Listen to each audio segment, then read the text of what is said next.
Okay. Okay, so good afternoon.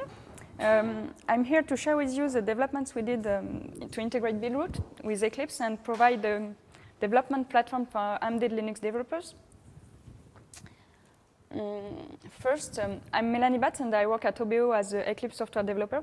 I'm not an embedded Linux developer, but I joined the Buildroot community to help them integrating Buildroot in Eclipse CDT. First of all, what is an embedded Linux system?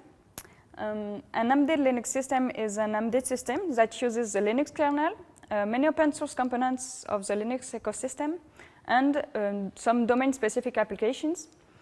We can find embedded Linux in many different kinds of systems, as in set-top boxes, credit card payment terminals, or viticulture machine, and many other industrial applications.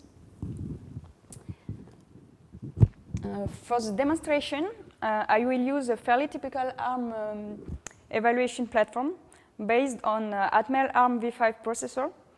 This board provides many devices like a screen, network, SD card, USB, sound, and is typically used to develop prototypes.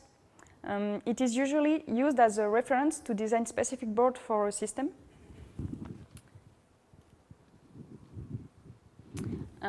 To build an embedded Linux system, there are two common solutions. You can use binary distributions like Debian, Ubuntu, or Fedora, or you can use also building tools like OpenEmbedded, Yocto, PTXDist, OpenWRT, or Buildroot.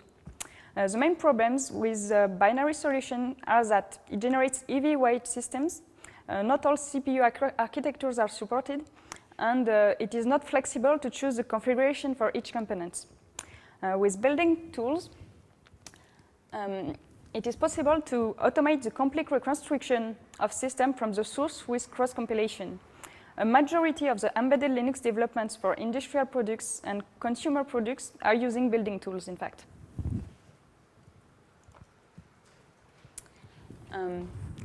Buildroot is a simple build system which automates the cross-compilation process to generate kernel image, file system, and bootloader.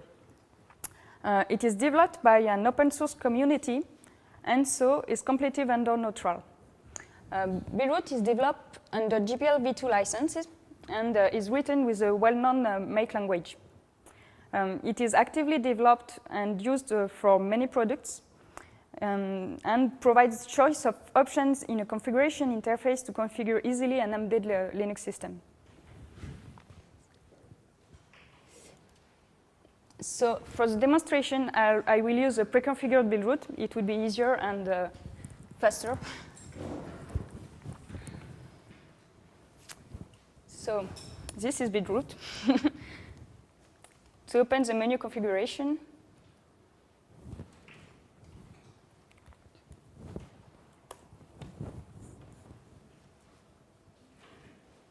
okay. So first, we will have to choose the target architecture. So here I choose the ARM processor. Then I will have to choose the target variant. Here I will work with the ARM-specific core ARM926. Then you will have to select the toolchain. For the demonstration, I use an external toolchain, which is a source-free code bench. This is, in fact, a precompiled toolchain for ARM. Then you will have to select also the copied GDB server to the target. This will be used by Eclipse to communicate with the target for remote debug. Then I will have also to check a new menu in Buildroot, which is a register toolchain within Eclipse Buildroot plugin. This will be used to register automatically the different toolchain generated by Buildroot in CDT. Then we can go back. We will go in the package selection for the target. And in fact, this is the main advantage of Buildroot. It integrates hundreds components for embedded system, which could be hard to. It would be a hard task if you have to compile them by hand. But here you will have 800 packages in Buildroot available for easy integration. So for the demo, I will integrate the BusyBox, which is a base system with shell and minimal Unix command like CP and ls. Then I will need also a networking application. So for this, I will select the OpenSSH. This will be used to execute commands on the target and transfer files using the network to the board. If we go back, I will use also graphical libraries. So I have to choose one.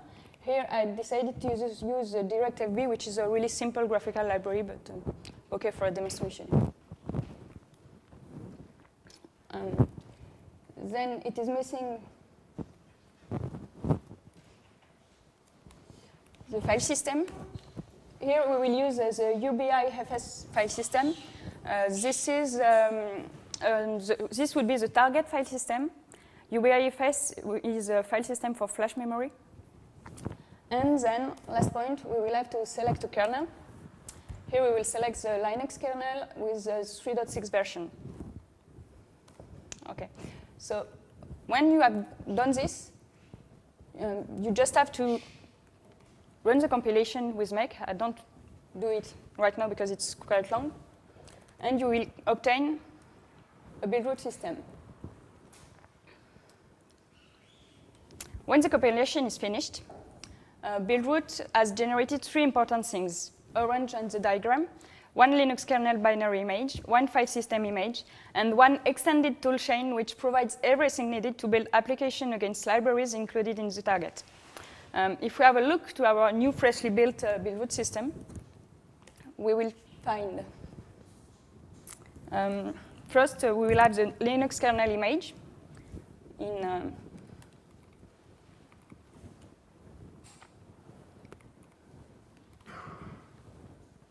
images. Here you can see that there is a U image. This is the Linux kernel image. Then you will have also the file system image in rootfs.ubi. And then we will have also the extended toolchain.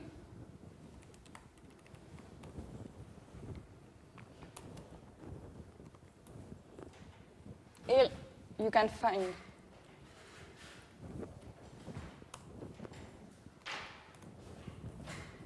you will have in the harm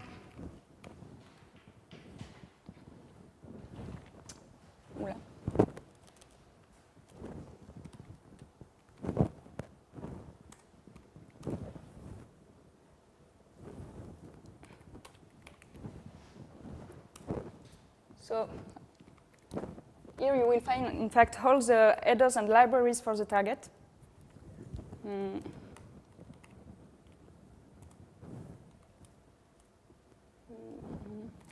And which is missing is cross-compilation tools.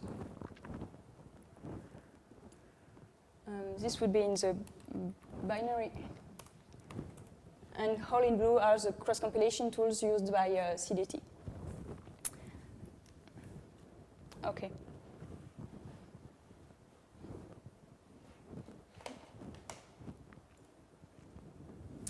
So why it is interesting to integrate Buildroot in Eclipse? There are, in fact, 2 kinds of developers in embedded Linux. There is system developers, and these persons have a very strong Linux culture, and are used to work with classical code editors like Emacs or VI. And there is application developers who are used to work with Eclipse-based solutions, usually provided by embedded Linux vendors like MontaVista, WindRiver, in which embedded features are generally implemented as proprietary plugins. So here our purpose is to provide an open source IDE for application developers, which will be pre-configured with the cross-compilation toolchain generated by Buildroot. This IDE will be used also to transfer and execute the remote application to the target and used for remote debug. So I developed a new plugin to integrate the toolchain into Eclipse CDT. Each Buildroot project had a description of its toolchain in a file named Buildroot Eclipse Toolchain, which is generated in the user home directory. Then the plugin reads the information from this file and registers dynamically in CDT all the available toolchains. When the user will select a toolchain for its project, the C++ compiler path is set automatically. The integration with the scanner information was done in order to allow CDT to find automatically the header files. Then the plugin provides the possibility to create remote launch configuration in order to execute the application on the target, and to create remote debug configuration, which points automatically to the correct cross-debugger. To develop this plugin, I used the Eclipse Backfin plugin and the GNU ARM Eclipse plugin as initial examples. But compared to these plugins, the Buildroot Eclipse plugin is much more dynamic, as it allows to dynamically register an arbitrary number of toolchains. To get there in CDT, I used the Eclipse CDT Manage Builder core build definition extension points with the dynamic element provider. Thus, by passing the Buildroot configuration file, I can declare dynamically the toolchain and the create project type. So during the development of this plugin, it soon appeared that some extension points were missing in CDT to declare dynamically according to the Buildroot configuration file, the scanner configuration discovery profile, and the launch configurations. Consequently, to reach my goal, I had to create the extension point contents using the Buildroot configuration file, and then register the extension points programmatically. I'm not completely satisfied by this solution, but I didn't find any other solution to do it for the moment. So we also provide an update site which integrates useful components to develop and build a Linux application. First, you will have the Buildroot Toolchain plugins, CDT, remote system, Linux tools, and Autotools for the moment. The purpose here is to build a ready-to-use platform in order to facilitate the installation for the application developer. It would be much easier than having to install various plugins from multiple update sites. So it's demo time. I will show you the new plugin I developed. So here it is an Eclipse with the plugin installed. So first step would be to create a new C project. As you can see here, there is a Buildroot toolchain automatically added. So we create the first test project. In this project, I will add some new C file. Okay, just copy it.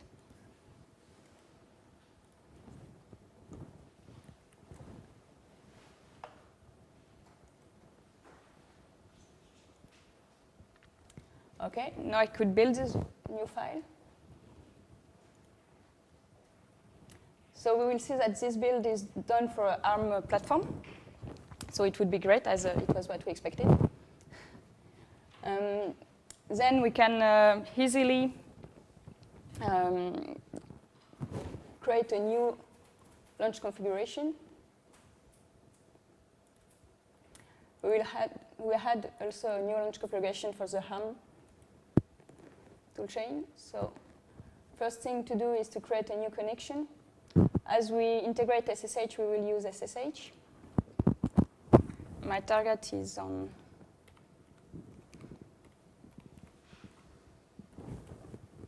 okay. Then I have to choose the remote absolute file path, where my application would be on my target file system, and just I can run.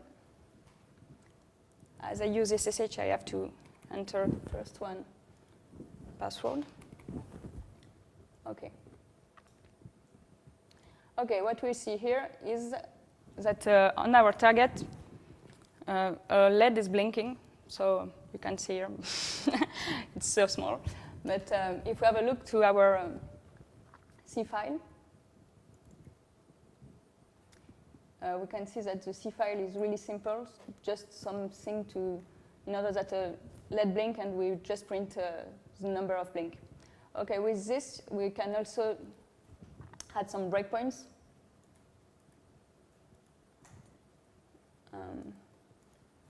And we can run again, but using debug mode.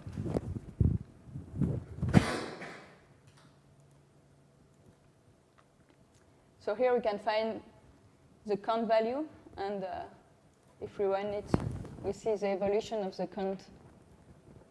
And if we have a look at the same time to the target, we can see that the LED is blinking or not when, if I am on, after on, the LED will be on, and after off, it will be switched off. Okay, this is very simple. So we will try to do another application which will be more complicated, as it would be using some other libraries, like the DirectIV library. So for this, first I can show you another thing. I can show you some useful other plugin I integrated, which were the remote systems. With the remote system, you will have a really useful view where you can go through your target file system. And we can see here that on the root, we can find our application. We push directly on the target using Eclipse. Then from this, you can also open a new terminal. This terminal is linked to your target, so it is not, if you, for example, if you tap this, okay.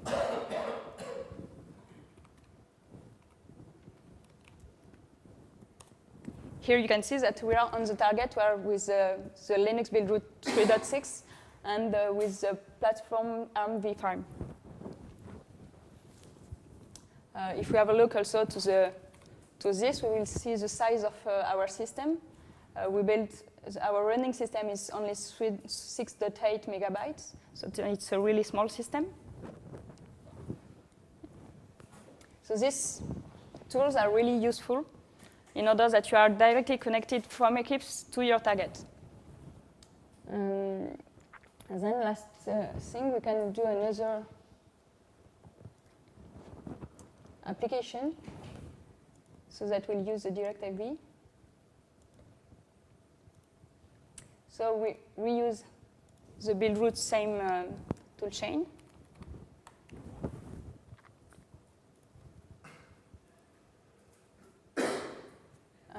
I just copy the code of the second application.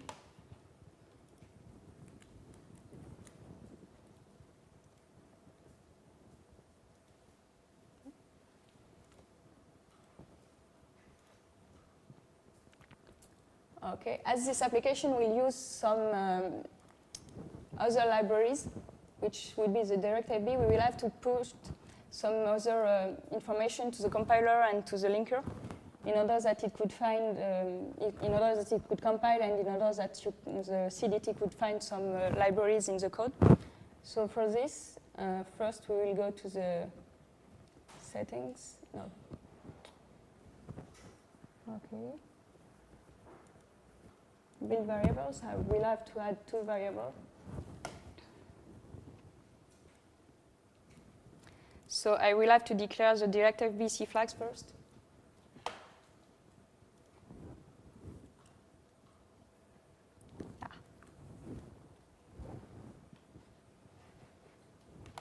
Okay.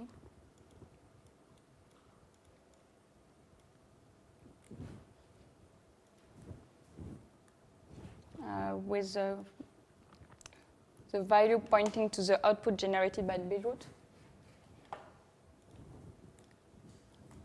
Okay. I have to add also another variable with the LD flag for the linker.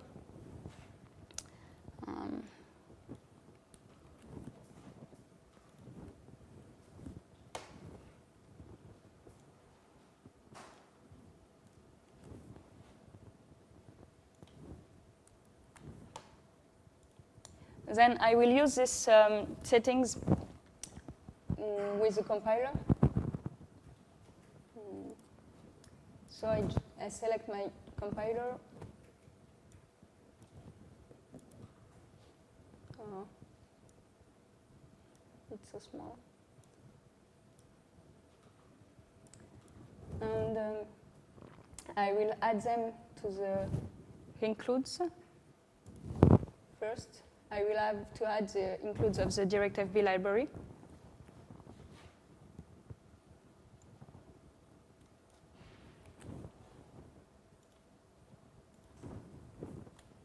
Okay.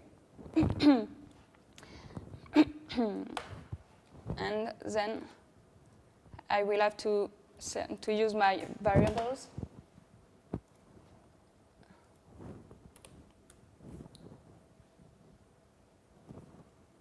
And same for the linker.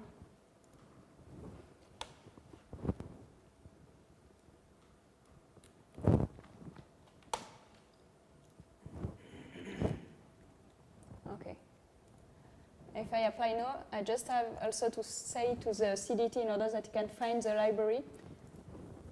Where is the DirectIV library?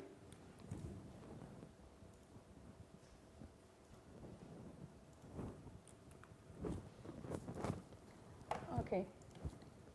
And now we can build the project. Same thing, we have built the project for the ARM platform. If we have a look to the code, we can see that our DirectIV library is directly recognized by ECDT and integrated. If I go inside it, I will see that I'm on the. I use the good headers generated by Buildroot.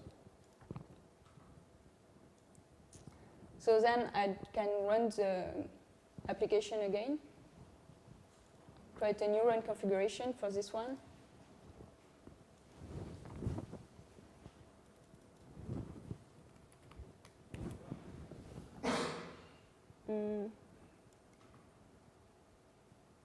Okay.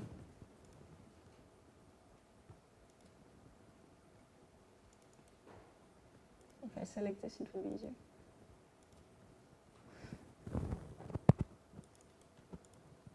Okay. I use the same connection to communicate with the target. I put the application on the test 2. Okay, and I run it. Here we can see that it fails because the font is missing. And as we use DirectIV to print something on the screen, we need a font. So I will use the remote system view in order to copy and paste from my system to the target system the new font.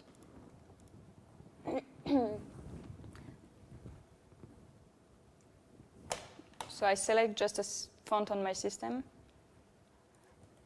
I copy it. And paste it. Okay, here we can see that there is a new application and the font that will be used by the application. If we run it again, we will see nothing on the function and the console, but if we have a look to the target, okay, I can show you this, maybe. There is something on the screen. So we are communicating with the target. It's quite cool. For me, it's cool as I'm an Eclipse developer and not Linux kernel developer. Okay. So Buildroot is available on its own website, and the Buildroot Eclipse plugin is not yet integrated to Buildroot website and is available on my GitHub account. You can find also on this GitHub account the Buildroot patch to add the Eclipse toolchain generation menu. And the Buildroot Eclipse Bundle update site will be available soon on the Buildroot website, but not yet. In the future, we plan to create a bundle which will be available on the Buildroot website directly. Then we have many other tools to integrate as a pkg config to discover automatically the available libraries in order to do not have to do anymore what we did by hand this time. This pkg config also had the corresponding flags to the compilations. Then we will have also to integrate RxTX in order to support serial port interface, LTTNG for tracing features, and any other relevant Eclipse plugins for embedded Linux development. Last point, I will have to write a user documentation for this Buildroot Eclipse bundle, and to make a video tutorial would be a really good thing. So it's all from me. Thanks for your attention. If you have any question, do not hesitate.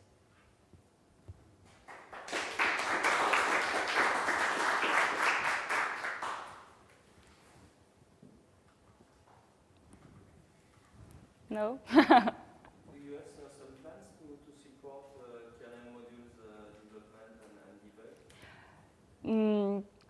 In fact, I think this is not really useful because Linux kernel developers are not using Eclipse. They are used to work Emacs or VI, so I think no.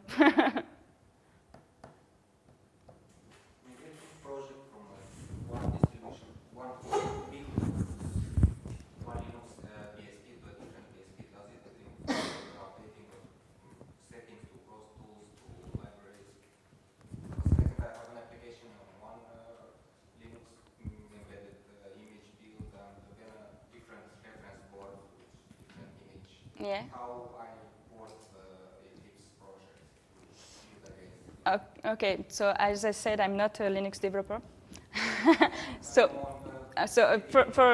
For this, in fact, you have built some toolchain with Buildroot for your application, and we are coming for this. You can use directly this toolchain created with Buildroot in Eclipse and develop your application in Eclipse and use all the ability of Eclipse for editing, easy. You can go through the sources easily, and what is quite more complicated with Emacs or VI if you are not used with this. Okay, no other question? No. Okay, so thank you.